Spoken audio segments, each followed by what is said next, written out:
I'm just going to start by showing you a very short 4-minute little film, because my colleague Takashi Kikuchi was going to be here with me to co-present. He's a viola player, but he's got to stay at home because he's got to learn a symphony. And you might think, how on earth would anyone have to learn a symphony? Well, because he's totally blind. If he's going to play in an orchestra, he has to learn every single note of the viola part.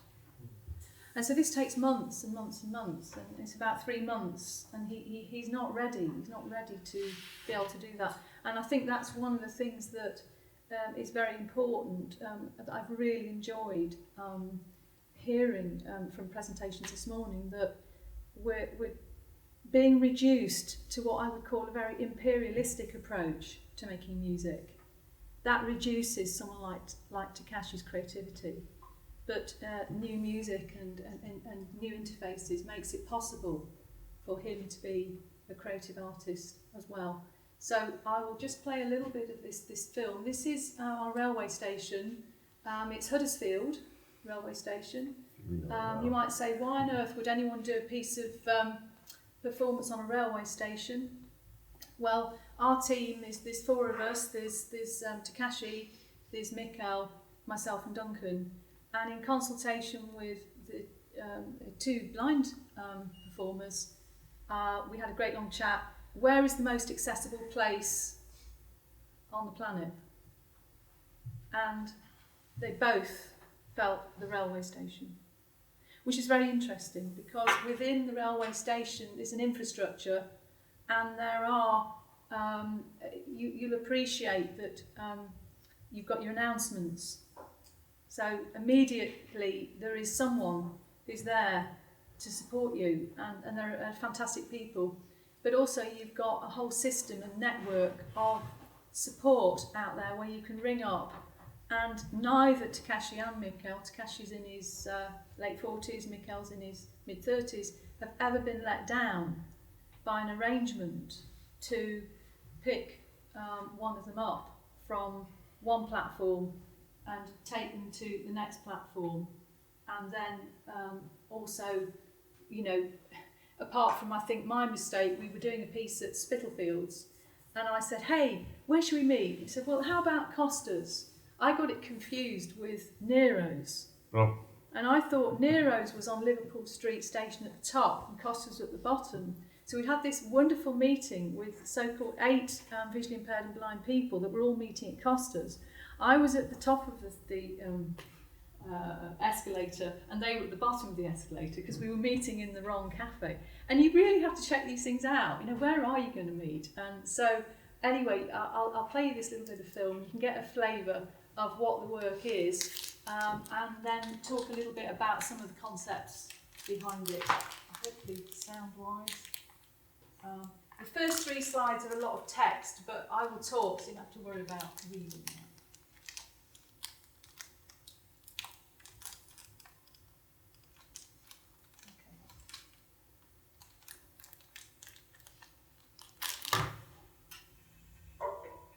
Gosh, I'm going to have to just pause briefly. Not hearing the sound.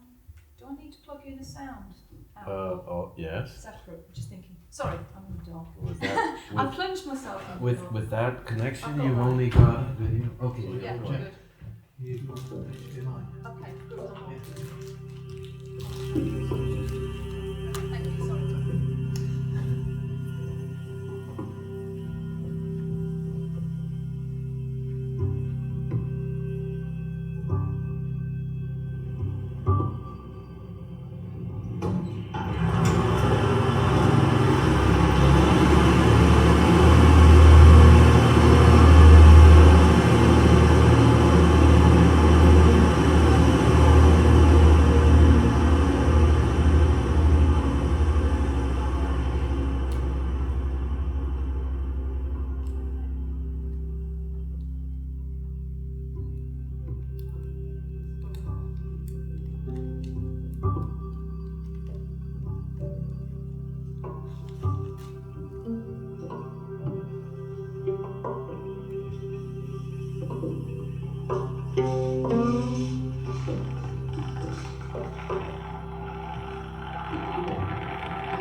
marking up the cracks and the grooves, the changes of surface along the platform.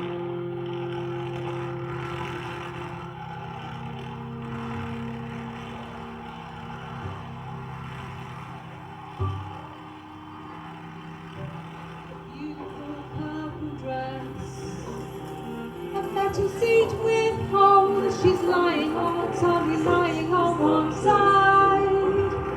She's got long blonde hair, and she's a little doll with her feet are bare, sitting on the seat, sitting on the seat, seat.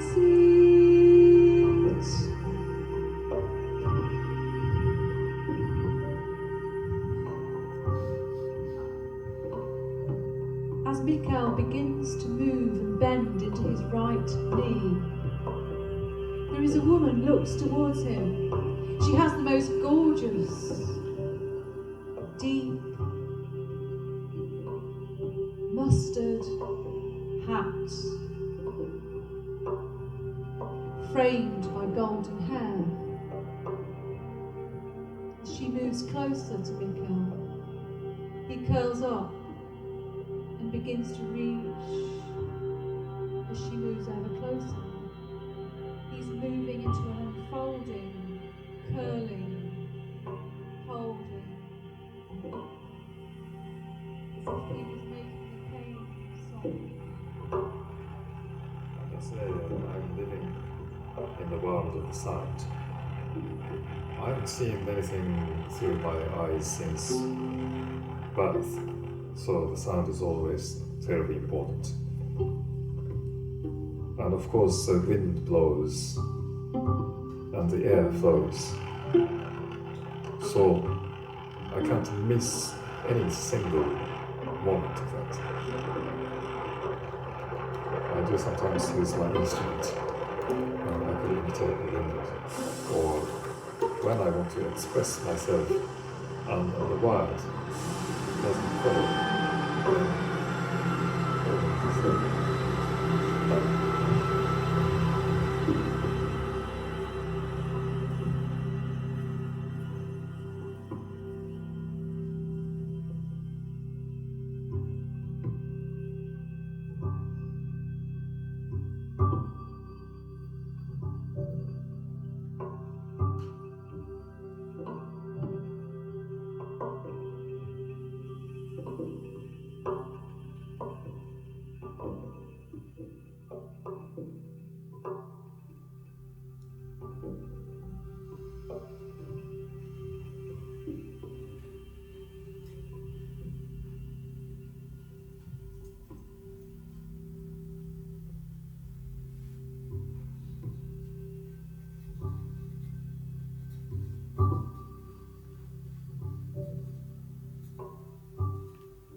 To go over to questions. What's my time looking Oh, well, you've got more time. A little more time. Okay, good. So, just want to tell you a little story about my first ever experience of audio description. I'd be about sort of 5 years old, 4 or 5 years old, and my father used to come home. My father was blind, totally blind from birth, and he lost his hearing when he was 32, so he became deaf-blind. And he used to come home after a night's drinking regularly. Actually, when I look back and I think how appalling it was really, that because people used to line up pints of beer on the bar. They used to go down the Rose and Crown, and they used to say, I'll have a pint of this and so and so, and one for Lewis, my father. And so, you know, it was a bit like a kind of salve to their conscience, if you know what I mean. There's this blind man who we can't communicate with, deaf-blind person, and we'll buy him a pint of beer. And in a way, I began to grow up with the idea that this is someone that people find extremely difficult to communicate with, but actually had a whole inner world that was going on, that I had access to, obviously, from a very early age. So one day he came home from the pub and he was hanging up his long cane, and he was hanging up on the coat hook, and I was looking out the crack of my door, my bedroom door. I shouldn't have been there because it was about 11:10 at night. And I was staring at him. He was fumbling in his pockets, and I could hear the sound, the crackly sound of his hearing aid batteries. I could hear the sound of tissues. I could hear the sound of his special Mogadon tablets he took, because he took them at night to try to sleep, because it's extremely difficult to sleep if night and day are not distinguished. I could hear the sound of a particular pop-up fizz tablet which was in a jar with a lid, and that was his stuff for his stomach problems, because anxiety was a massive part of his life. So before he ate any meal, he would take these stomach tablets and, to try to sort of, like, they were like antacids. And so I'm looking at him and I'm fascinated by what he's doing. He knows I can't see him. I am now looking at this person. And I suddenly thought, should I be doing this? Is this bad?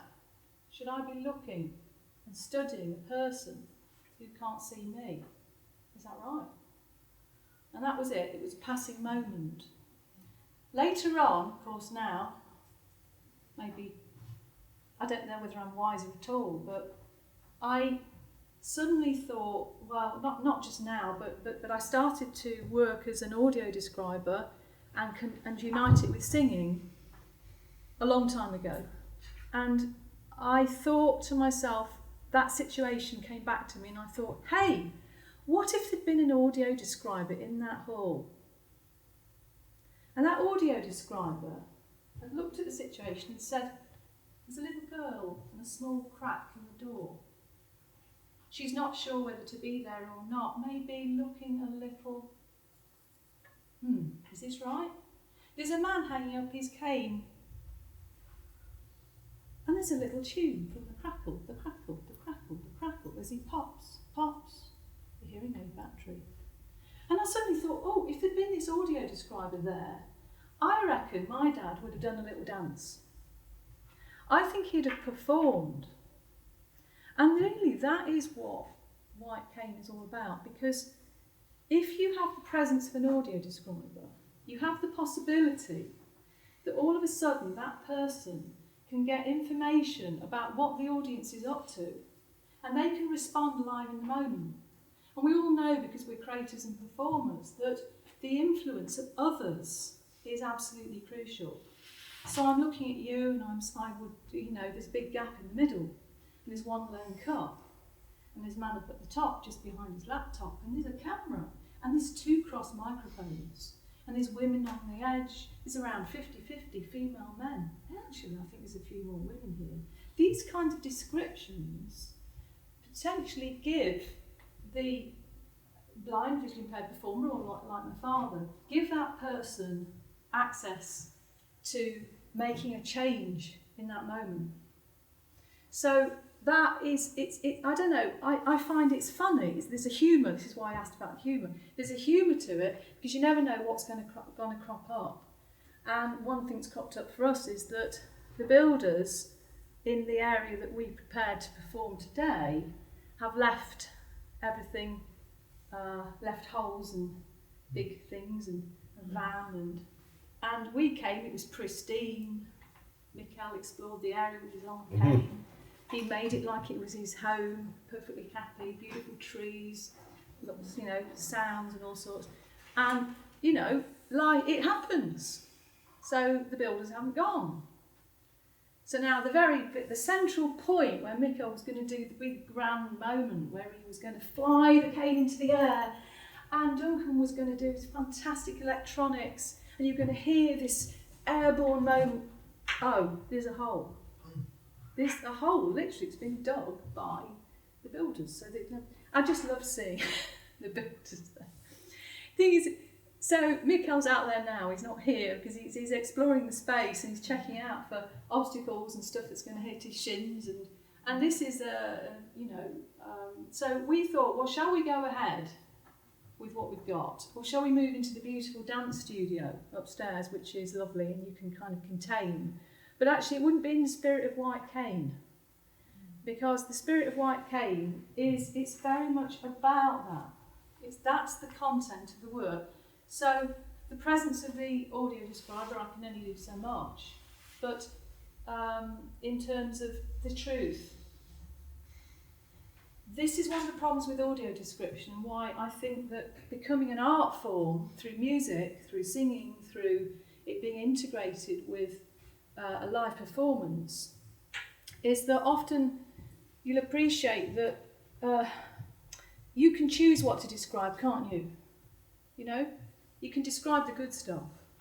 So you go and see a dance performance, let's say, and there's someone there with a bandage on their knee on stage. Now, I'm fascinated by that because my hubby's an osteopath. And probably it turned out, the previous night before, we had a phone call and he got to sort out one of the performers. Now, in the audio description that my dad's getting, he's getting the party line as such. You know, dancer enters from stage left to stage right. Right arm moves like this, dancer turns, another woman raises her legs to 90 degrees, they exit, she comes in on a red dress, etc. And honestly, it's so banal. It's incredibly banal, and it's from the sighted person's perspective. What about that bandage on the knee? Isn't that of interest? What was the rehearsal process that led to that bandage? What about the people sitting around you? What about the person sat there? What about the bar staff, the food that's lay on in the interval, things like that? So that the little story of me thinking, look, can I in my own way put this right? Can I through music, singing, turn something like audio description? Is it possible? And appreciate that at times the voice breaks between speech and singing. You know, it's got to. So that's one big point for me. The other thing is when Dad died, we set up Salamanda Tandem together, and it's 28 years. Tandem being the bicycle that we hired from the Blind Institute, because Dad really wanted to experience being on a bicycle. So we got the Tandem, and he experienced, it was very scary for me, I was on the front, and Dad thought to lean against the circle, the going around the corner. And I'm there thinking, this is really nerve-wracking, and I suddenly see this hill, and I'm like, oh no, I'm deflated now. I've got nothing, I've got no oomph, and I can't do it. That was me thinking that I was responsible on my own for that tandem. What I didn't realise was that my father didn't see that hill. He was powering up from the rear as powerfully as he'd done when we were on the flat. And suddenly I felt this power coming there, and I thought, right, I really got this wrong. He's leading me. And that was what Salamanda was about. How could we adjust and mess about with art forms like movement? Is it possible through touch? Is it possible to think vibration? Is that sound? Is the long cane an instrument? No? So actually, the long cane, as you'll all experience, is an object to identify disability and deficit, is it not? You know straight away that person can't see. But actually, my father thought of it as a magic wand. And he used to hold it up when a bus was on its way, in this sort of majestic sort of way. And that we used to, well, the idea was really we should not touch it. But the long cane particularly, because it has this ball on the end, of all sizes, and you'll hear Mikkel talk about it in the piece, but it's quite a remarkable instrument. And through the sensitive touch of the hand, of the vibration coming from the ground through the body, through the cane into the body, Takashi describes it as the same as the bow for his viola. And that's a thought. So he plays a space, he plays a street, he plays the the environment as though with the sensitivity he plays viola, and he's a magnificent viola player. He plays in the para orchestra, and you'll see him out there. So when Dad left me his stuff, you might have seen the old Perkins was up there. Perkins was the means by which you could type out Braille very, very slowly.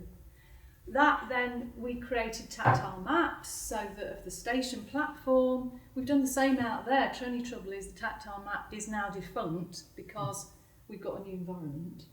So we have to rely on our other resources. So this came sat on my printer, and it was folded up, because it's folded up with a piece of elastic. And I didn't touch it, because the one object Dad had, he had two objects. He had the long cane and he had his radio, and you would not touch those objects.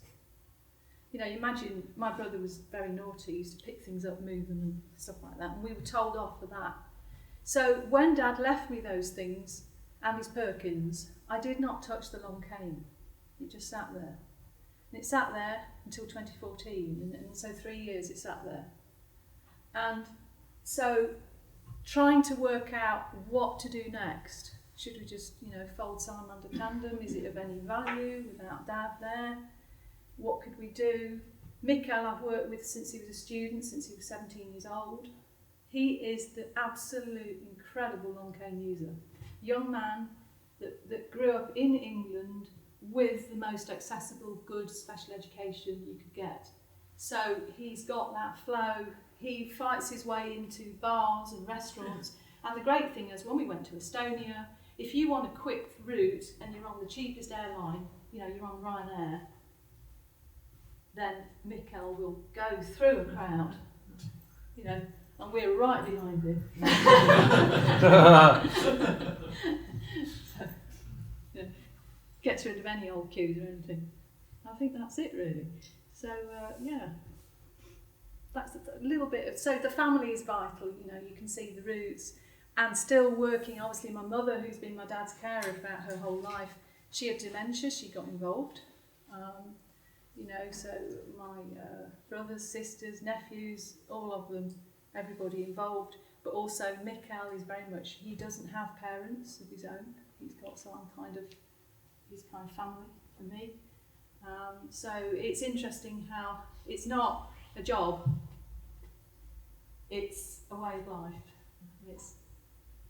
Which is what we all live, isn't it? In this field. So, thank you, everyone.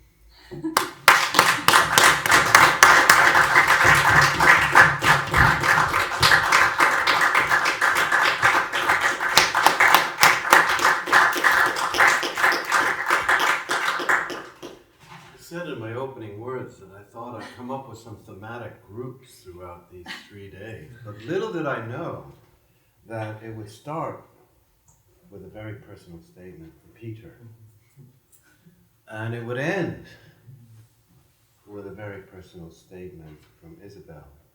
It'll touch you in different ways, because we all have to deal with the challenges of what both presented in our own way.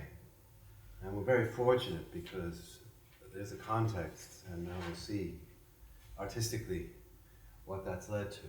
Well, so we haven't seen the piece, or I haven't seen the piece, but do you have any questions prior to seeing the piece that you'd like to ask? It's kind of awkward because it's all coming up, and then the questions may arise, so hopefully you'll be willing to... Of course, yeah. And go on. I was just going to say, what other things, obviously I've known your work for a long time, but maybe just talk about some of the other work that you've done outside of White Cane. Well, I suppose, White Cane has originated from, I noticed on my CV, it's probably 30 years old, but there were around 9 sort of 1 hour, 15-minute pieces that were created by the team of visually impaired and sighted people going over the 25 years. A big thing for me at the moment is well-being. I'm very interested in that. I've been a carer since childhood, I realise, and I'm now part of a group of seldom heard carers, and I'm very interested in what happens and how those carers can actually, we can be more creative about what we're doing.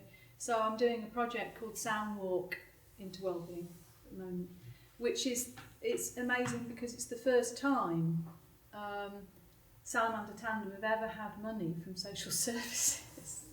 And how difficult it is now, austerity. There's a fund called Better Carers, and this fund is giving us the opportunity to take carers out into different landscapes that I think may be good for people to go to. We're out at the moment at a junction between a canal and a river, and on the 16th of October to celebrate Mental Health Awareness Week. I'm going to have a go because Duncan isn't free, because again it's a big problem. How do you earn money? Duncan's out there, he has to earn money. Meanwhile, I've got all these carers. I'm a carer, I live there, so it's easy. I can just head out of my door and do these things. So I've got to come up with a way in which I can take them on the journey, have the physical connection, not be stuck behind my laptop. I'm going to use Soundplan. She's very handy. Not feel as if I'm restricted with the technology, to make a physical connection with the people. So it's something I'm trying to explore. How could one make that touch, feel, connection with others, and also use a body and use the technology? So I'd be very grateful for any thoughts on that. How do you have well-being on the agenda? Your own well-being, not just everybody else's. So that's a project that's happening at the moment. But thanks, Helen. Anybody else? Yes. I just want to ask your opinion. What do you find nationally in the work that you've been doing? Are you finding connections of where we are in 2018-19? Is it that, with White Cane, and is it other things across that? What is your opinion? I think one of the things that's been, it's been really amazing is that to go into what you might call mainstream festivals, for example, Huddersfield Contemporary Music Festival and Spitalfield's Contemporary Music Festival, this is not the kind of work that those festivals programme. And I don't know what's happened exactly, but it took a lot of persuasion. We were very lucky that we had £4,000 from Sound of Music to go knocking on doors, Duncan and I, and also for Takashi and Mikkel to go to the places, find the right spots, and we offered each place something for free, so that they could dip their toe in the water, and if they didn't like it, they could pull it out. So that's a good thing. I think the other problem is, the challenges of austerity and the lack of money there. We were on the Arts Council payroll, as in RFO, for 16 years. And then you'll know, because Ellen mentioned it, that we now have to apply every 3 years. It's totally exhausting. And you just put life and soul into it, but then you're also confined often by geography, maybe, which is difficult for us because we want to work in places with communities of interest, both geography where we are as well. But so I think working around the financial thing, and people just think I'm a volunteer. People just think us, musicians and composers, we live on thin air. And it's really hard to stand there like a little begging bowl, But the thing is, if you don't do it, you don't do it. So that's really hard, because it's either a choice of doing it and then maybe some persuasion may come or whatever it is, or not doing. So I think poverty, particularly for disabled people, families who have disabled people in them. I think for musicians trying to, and obviously for someone like Takashi who's trying to make it now as a professional musician, and he's learning that symphony, how hard that is financially to make that work. Mikkel is on benefits. He cannot cut the tie. He's one of the most successful and amazing performers. He's really grown and he's doing amazing things, but he can't cut that link, and there is no transition between being on the benefit and then becoming a professional, because you suddenly get the professional job, that's going to end then. So there are, I think those are the sorts of challenges that, you know, we probably get more creative. And the beauty is, if no one's giving you any money, you can do exactly what you want. True. Oh, We end on a right. somber note, I fear. Yes. But Well- maybe through a somber note I can take over after thanking Isabel Yes, thank for you. a very personal and, for me, emotional journey there. And I've known about White Cane for quite a while for obvious reasons, and I can't wait to see it and hear it and experience it. Thank you ever so much.